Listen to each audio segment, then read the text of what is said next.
দর্শক স্বাগত জানাই জিবি টেলিভিশনের আজকের জিবি আলাপন অনুষ্ঠানে। আজকে আমরা জিবি আলাপনের কথা বলবো তারুণ্যের ভবিষ্যৎ। আজ আমাদের স্টুডিওতে উপস্থিত রয়েছেন সিলেট জেলা বিএনপির সহ শিল্প ও বাণিজ্য বিষয়ক সম্পাদক জনাব তামিম এহিয়া আহমদ। জনাব আহমদ, কেমন আছেন আপনি? আলহামদুলিল্লাহ। আসসালামু আলাইকুম ওয়া রাহমাতুল্লাহি ওয়া বারাকাতুহু। ধন্যবাদ আমাকে আমন্ত্রণ দেওয়ার জন্য। আলহামদুলিল্লাহ, আল্লাহর রহমতে ভালো গেছে। ধন্যবাদ, আপনাকে স্বাগত জানাই আমাদের জিবি টেলিভিশন অনুষ্ঠানে। ধন্যবাদ। আমাদের জিবি টেলিভিশন দীর্ঘ 60 বছর শেষ করে 8ম বর্ষে পদার্পণ করেছে। এই 8টি বছরের শুভেচ্ছা জানাচ্ছি আপনাকে। এ সম্পর্কে আপনি দুটি কথা বলতে পারেন। জিবি টেলিভিশনের জন্মলগ্ন থেকেই আমি এবং আমার বাবা এবং আমার পরিবার এই চ্যানেলের সাথেই আছে। আপনার ইতিহাসটাও আমাদের থেকে শুরু হয়েছে, সেজন্য আপনার প্রতি আমাদের একটি আন্তরিকতা, একটি আলাদা রকমের ভালোবাসা এমনিতেই আছে। আমি বিশেষ করে এটা চাই, সংবাদ জগতে যারাই অন্তর্ভুক্ত আছেন তারা যেন কোয়ালিটি নিয়ে, কোয়ান্টিটি না, কোয়ালিটি নিয়ে চিন্তা করেন এবং আম জনগণের যে চাওয়া, যে আপনার জরুরত, এইগুলি দল মত নির্বিশেষে উপস্থাপন করেন। আপনারা বিগত বছর যেভাবে আওয়ামী লীগ ছিলেন না, আগামীতেও যেন আপনারা এনসিপি, জামাত বা বিএনপি হবেন না, এই আশা ব্যক্ত করি। ধন্যবাদ। ইনশাল্লাহ আমরাও চেষ্টা করে যাব টিভি টেলিভিশন সবসময় নিরপেক্ষ সংবাদ প্রচার করবে, নিরপেক্ষ থাকার চেষ্টা করব। আমাদেরকে পরামর্শ দেওয়ার জন্য আপনাকে ধন্যবাদ। আমি এবার পরবর্তী আলোচনা যাব। প্রথমে আমি আপনার কাছে আমাদের গত জুলাই মাসে 19 তারিখে আমাদের একজন সাংবাদিক নিহত হয়েছিলেন, আবু তালেব তুরাব। উনি আন্দোলন করতে গিয়ে পুলিশের গুলিতে নিহত হয়েছিলেন। আমরা শোক জানাই। গত কালকে ওনার মৃত্যু গিয়েছিল। বিগত সময়ে দেখা গেছে তার সময় সাংবাদিকরা নির্যাতিত হয়েছিল বা সাংবাদিকদের লেখার মধ্যে অনেক বাধা বিভক্তি ছিল। বর্তমান প্রায় বাংলাদেশ নতুন রূপে সাজিয়ে 1 বছর প্রায় কাছাকাছি। আপনি কি মনে করেন যে আমরা সাংবাদিক বা সাধারণ মানুষ এই 1 বছরে নিরপেক্ষ বা নির্যাতন মুক্ত আছে? আপনি কি মনে করেন? সর্বপ্রথমে আমি শ্রদ্ধার সাথে স্মরণ করি তুরাবকে। তুরাব আমার বাবার পত্রিকা জিবি সংবাদের একজন ভালো, দক্ষ একজন মিডিয়া কর্মী ছিলেন।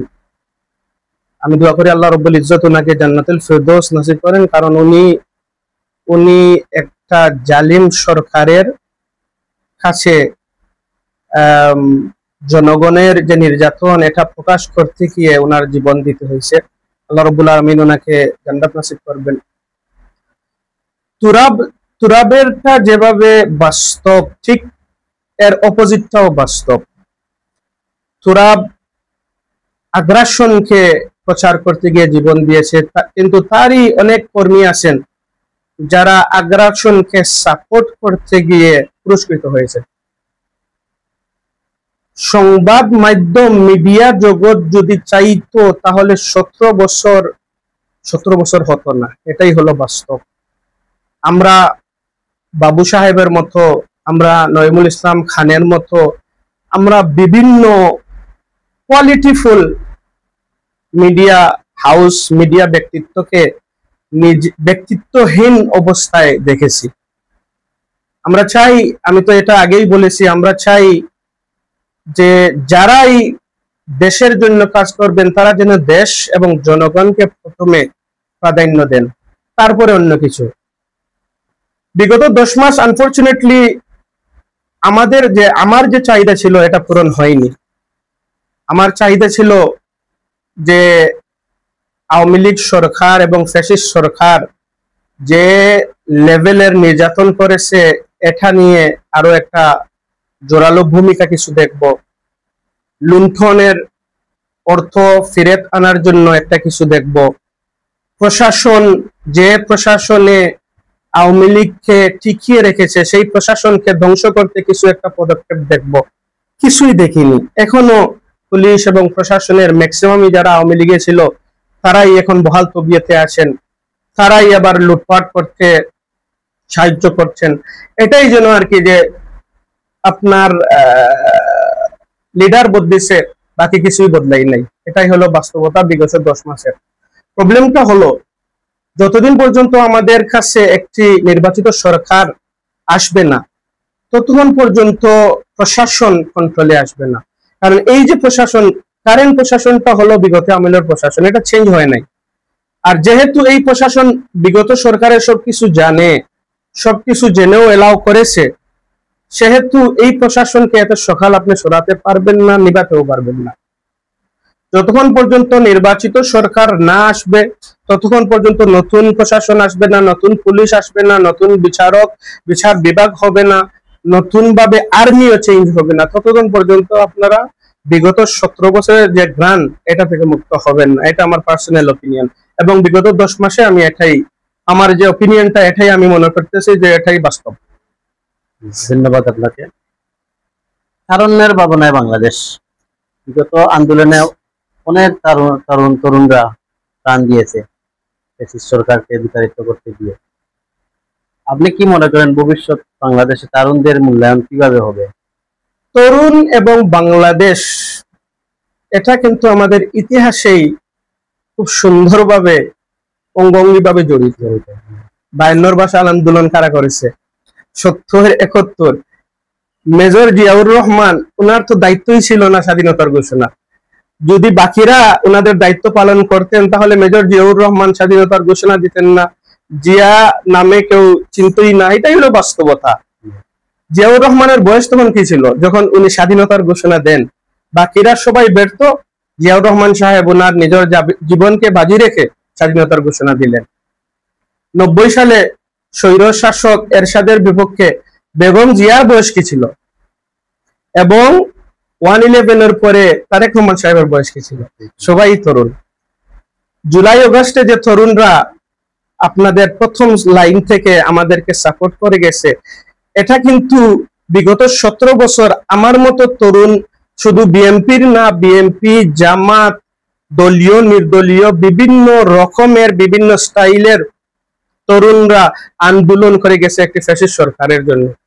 জুলাই আগস্টে আমরা সবাই একত্রিত হতে পেরেছি, যার জন্য ওনার ইতি টেনেছে। যদিও আমরা বিগত 17 বছর একত্রিত হইতে পারি নাই, 2018 সালেও কিন্তু এই তরুণরা কোটা আন্দোলন করেছিল, এটা সাকসেসফুল হয় নাই। 2024-এ এসে এটা সাকসেসফুল হয়েছে, কারণ সবাই মিলে এটাকে সাপোর্ট করেছে। দেশ যখনই ক্রান্তি লগ্নে আসবে, এটা আমাদের সবারই দায়িত্ব। আমি মনে করি দলমত নির্বিশেষে, ধর্ম নির্বিশেষে দেশকে প্রাধান্য দিতে হবে। আমরা বিগত 17 বছর একটা ফ্যাসিস্ট সরকার দেখেছি, যেখানে আমরা নির্বিঘ্নে কথা বলতে পারিনি, চলাফেরা করতে পারিনি, রাজনৈতিক অধিকার সেটা আমরা বাস্তবায়ন করতে পারিনি, ভোট দেবার অধিকার আমরা কিন্তু বাস্তবায়ন করতে পারিনি। এটাই সবাই দেখেছে। এই হাসনাত আব্দুল্লাহ দেখেছে বিগত 17 বছর। এটা না যে শুধু নতুন করে দেখেছে, তখন ওনাদের হয়তো জরুরত ছিল না।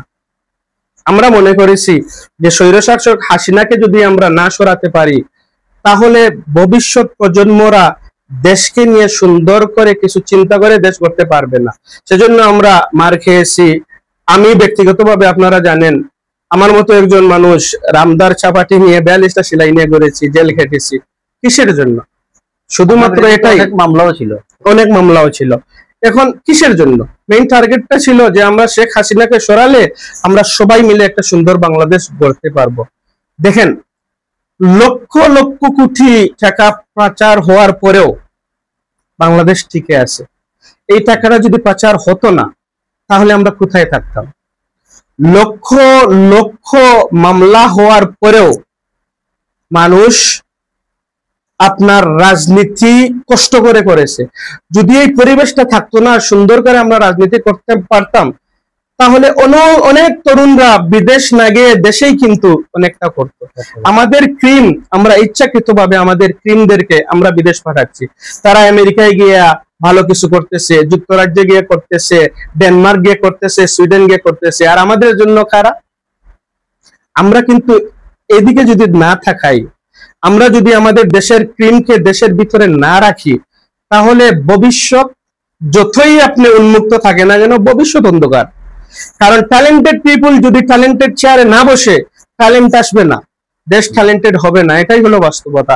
তো আমরা চাই আলহামদুলিল্লাহ আমাদেরকে হাসনাত আব্দুল্লাহ সাহেব, সার্জিস আলমরা আমাদেরকে যে পরিস্থিতিতে নিয়ে গেছেন, এই পরিস্থিতিটা যেন ওনারা আওয়ামী লীগের মতো 1971 যেভাবে আওয়ামী লীগ নিজে কুক্ষিগত করে নিজের একটা প্রোডাক্ট বানিয়ে ফেলছে, ওনারা যেন 24-কে নিজের না বানান। কারণ 24 ওকে ঠিক আছে, ওনারা প্রথম কাতারে ছিলেন, কিন্তু এরপর থেকে সবাই ছিল, সব দল ওনাদের পাশে ছিল, যার জন্য ওনারা হাসিনার মতো একটা স্বৈরশাসককে সরাতে সক্ষম হয়েছেন। এটা যেন ওনারা না বলেন। আমরা যদি সবসময় বাংলাদেশের বিভিন্ন প্রেক্ষাপটকে নিজের পৈতৃক সম্পত্তি মনে করি, তাহলে কিন্তু বাংলাদেশ এগোবে না, এটাই হলো বাস্তবতা। তাহলে আমি যেটা চাচ্ছি, তরুণ সমাজ বাংলাদেশের সবসময়ই তরুণ সমাজ বাংলাদেশের ক্রান্তিগুলো সামনে এসেছে, এবং এই তরুণ সমাজ বাংলাদেশকে একটা সেফ জায়গাতে নিয়ে গিয়ে ভালো ট্যালেন্টেড পিপল যারা আছেন ওদের কাছে হস্তান্তর করে আবার তারা পিছপা হয়ে গেছেন। সার্জিস আলমরা তারা চাচ্ছেন নতুন দল গঠন করতে, আলহামদুলিল্লাহ, ভেরি গুড। যাদের ইচ্ছা রাজনীতিতে আসতে, ভেরি গুড, এখানে দ্বিমতের কিছু নাই। কিন্তু রাজনীতিতে আসিয়া যদি নতুন রাজনীতির কথা বলে পুরানা রাজনীতি করেন, তাহলে পছন্দ লাগবে না। আমরা চাই নতুন রাজনীতির কথা যারা বলতেছেন, নতুনত্ব নিয়ে আসবেন এবং নতুনত্ব করবেন। এই তো আপনারাই পুলিশ স্টেশনে যাচ্ছেন, গিয়ে আপনারা নিজের মানুষকে নিয়ে আসছেন, আপনাদের দাড়িওয়ালা টুপিওয়ালারা 400 কোটি 500 কোটি টাকার আপনার ঘুষ বাণিজ্য হচ্ছে আপনাদের নিয়ে। এখানে কুটাগুলা কি জায়গাতেই রইল যে কুটার জন্য আপনারা আন্দোলন করলেন? এটা আমরা বলতে চাই না, আমরা অনেক জিনিস বলতে ইচ্ছা থাকলেও বলতে চাই না, কিন্তু বাস্তবতা হলো কোটা আন্দোলন কি ছিল, যে আমরা কোটা চাই না, মেধা চাই। এবং এখানেই তো ওনারা বৈষম্য সৃষ্টি করতেছেন। বৈষম্য বিরোধীরা যদি বৈষম্য সৃষ্টি করেন, তাহলে কেমন কেমন লাগে আমার কাছে। 10 মাস পরে বৈষম্য বিরোধী আন্দোলনের নেতাদের চরিত্র দেখে আমার কাছে কেমন কেমন লাগে। আমি চাই ওনারা যে নতুন ইতিহাসের তথ্যই নিয়ে শুরু করেছিলেন, সেই নতুনত্ব আপনার এটলিস্ট তুকে তারা ওরা চাইবেন যে একটু নতুন কিছু বাংলাদেশকে দেন, এটা আমাদের সবার জন্য ভালো। একটা বিষয় আমরা দেখলাম যে 5ই আগস্টের পর যে রাজনৈতিক দলগুলো ছিল বাংলাদেশ, সবার সাথে একটা সম্পর্ক ছিল। এই কয়েক মাসে এই সম্পর্কের মধ্যে ফাটল ধরলো, এর পিছনে কারণটা কি হতে পারে আপনি মনে করেন? ফাটলটা ধরলো, শোনেন, আমি আর আপনি একসঙ্গে চলতে পারবো যদি আমার আর আপনার ইচ্ছা এবং টার্গেট সেম থাকে। আপনি যদি আমাকে বলেন একটা করেন আর একটা, তাহলে টার্গেট সেম না। আমাদের শুরুয়াতটা ছিল যে আমরা রাজনীতিতে নতুন কিছু আনতে চাই। এই নতুন কিছু আনার যে প্রত্যয়, এটা কিন্তু তারেক রহমান সাহেব ওনার 31 দফার আগে, 27 দফার আগে, ম্যাডাম জিয়া, আমরা কিন্তু রাজনীতিতে নতুন কিছু চাচ্ছি, এটা বিগত 17 বছর থেকেও বলে আসছি। এই যে 2 টার্মে প্রাইম মিনিস্টার, এর থেকে বড় জটিল প্রশ্ন বাংলাদেশের রাজনীতিতে আর আছে? কারণ এই প্রশ্নেই তো সবকিছু ঘুরপাক খাচ্ছে। এখানে তারেক রহমানের মতো একজন নেতা বললেন, ঠিক আছে আমরা চাই 2 টার্ম। এখানেই তো কুক্ষিগত রাজনীতি যেটা, এটার অনেকটাই পরিবর্তন হয়ে যায়।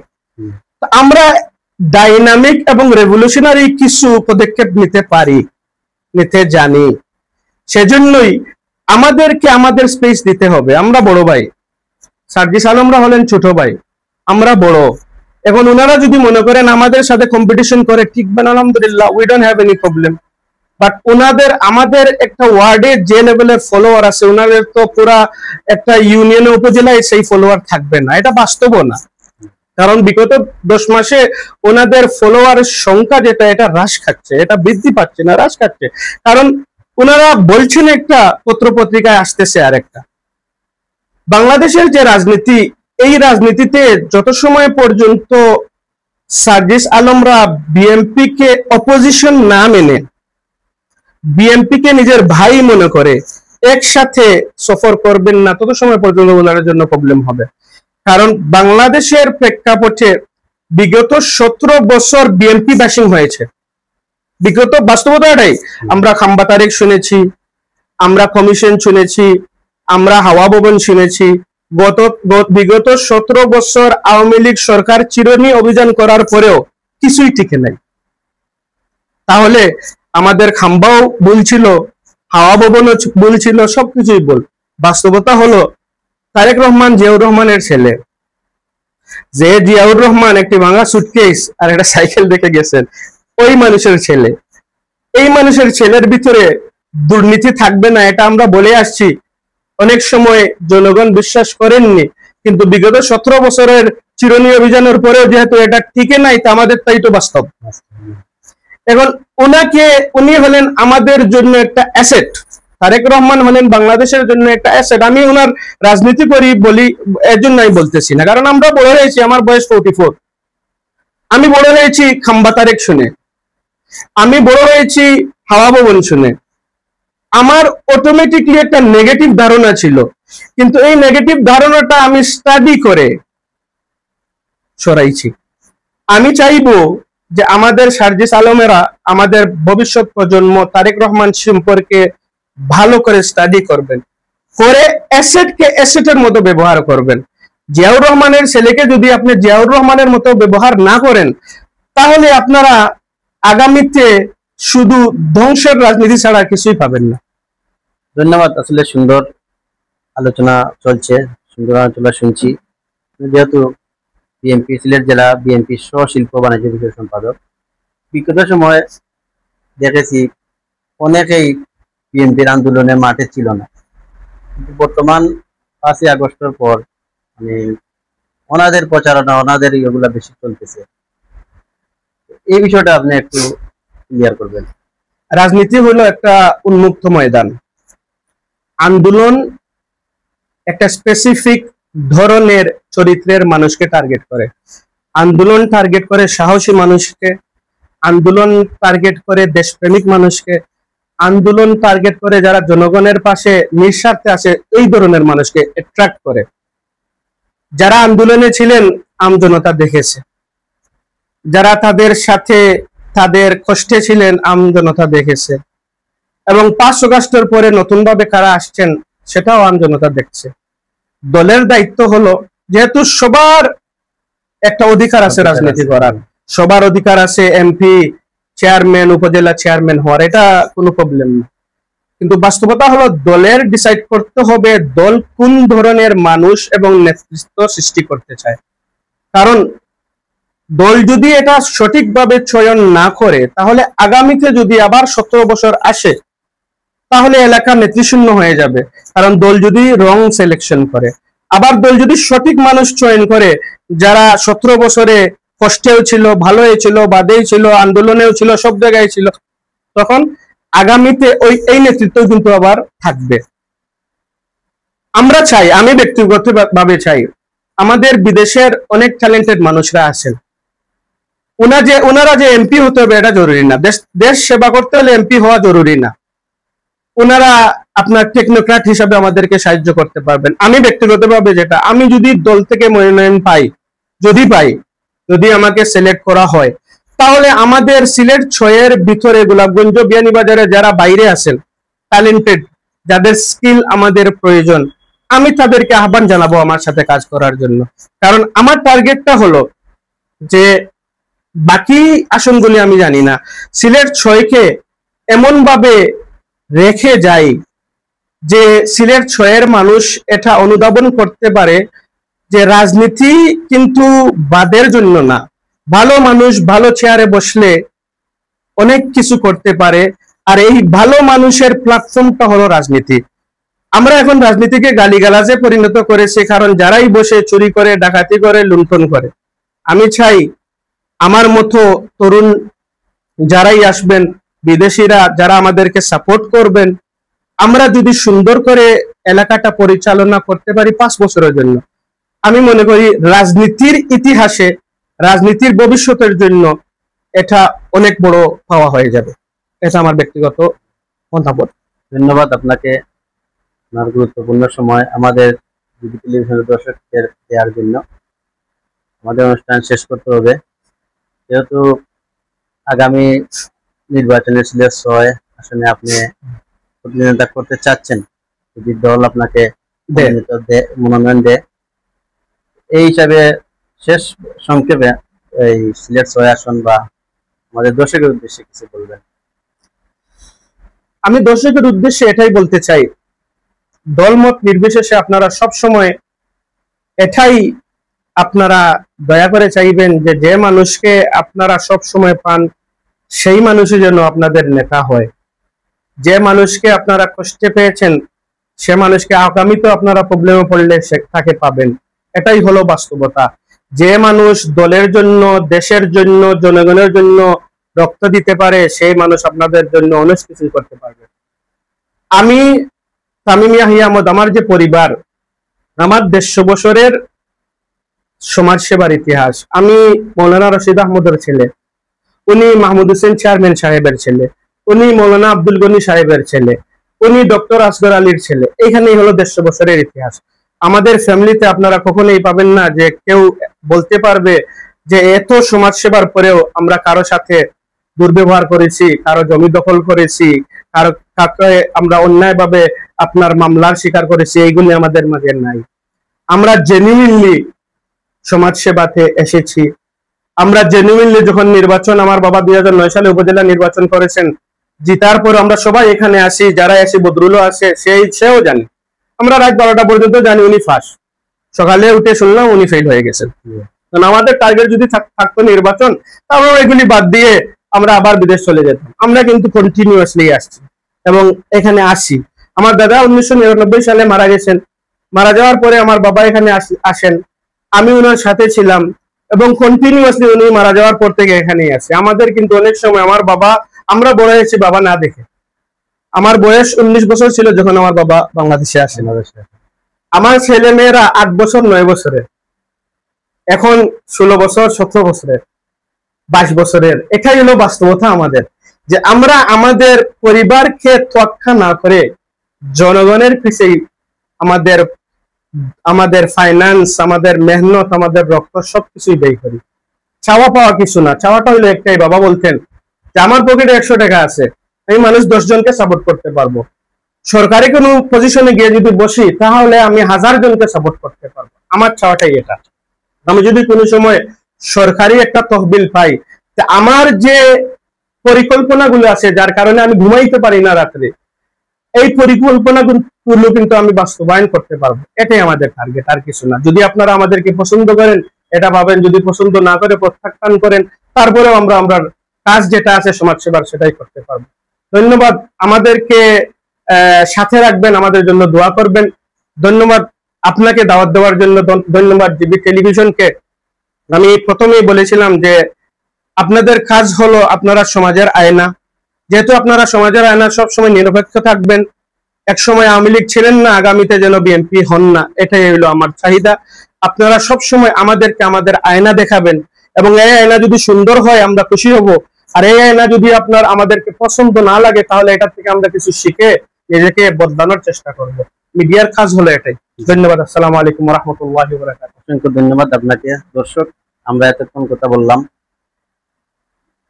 জনাব তামিম ইয়াহিয়া সাহেবের সাথে। আমরা অনেক কিছু জানলাম সুন্দর বাংলাদেশ গড়তে, সুন্দর সমাজ গঠনে, সুন্দর সমাজ বিনির্মাণে এরকম শুধু তামিম ইয়াহিয়ার প্রয়োজন বলে আমি মনে করি।